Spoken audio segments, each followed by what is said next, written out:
সময় যত পেরুচ্ছে রংপুরের সেই 4 খুনের ঘটনা ঘিরে বাড়ছে ততই প্রশ্ন।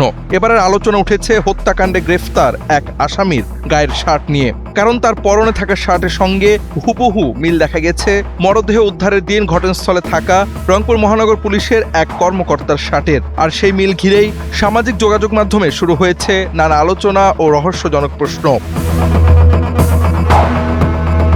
রংপুর নগরীর মাছুয়াপাড়ার শিক্ষক গণপতি চক্রবর্তী, তার স্ত্রী ও 2 সন্তানকে হত্যা করা হয়। এ ঘটনায় সিদ্ধার্থ ও মুগ্ধ নামে 2 যুবককে গ্রেফতার করেছে আইন শৃঙ্খলা রক্ষাকারী বাহিনী। পরে আদালতে হাজির করে তাদের জবানবন্দি নেওয়া হয়। তদন্ত কর্মকর্তার ভাষ্য অনুযায়ী তারা হত্যাকাণ্ডে নিজেদের সম্পৃক্ততার কথা স্বীকার করেছে।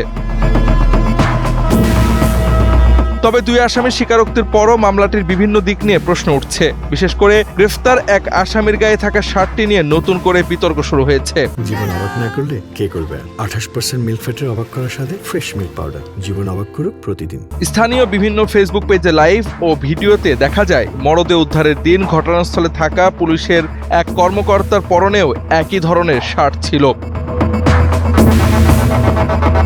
বিষয়টি নিয়ে প্রশ্ন করা হলে ওই পুলিশ কর্মকর্তা বলেন, একই ধরনের শার্ট আলাদা আলাদা মানুষ পরতেই পারেন। পুলিশের বক্তব্য, শুধু পোশাকের মিল থেকেই অন্য কোনো সিদ্ধান্তে পৌঁছানোর সুযোগ নেই। এমনকি সর্বশেষ সংবাদ মাধ্যমে দেওয়া এক সাক্ষাৎকারে ওই পুলিশ কর্মকর্তাকে একই শার্ট পরতে দেখা যায়। তবে প্রশ্ন শুধু শার্টেই সীমাবদ্ধ নয়, পুলিশের দেওয়া ঘটনার বর্ণনা নিয়েও উঠছে নানা প্রশ্ন। নির্মাণাধীন একটি ভবনে অবস্থান ও মাদক সেবনের সুযোগ থাকা সত্ত্বেও অভিযুক্তরা কেন গণপতি চক্রবর্তীর বাড়ির ছাদে গিয়েছিলেন সেই প্রশ্নও সামনে এসেছে।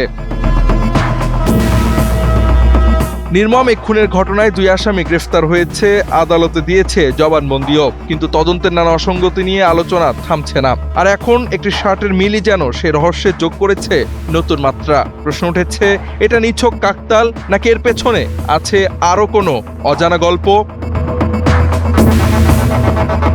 Javad Ahmed, NPB।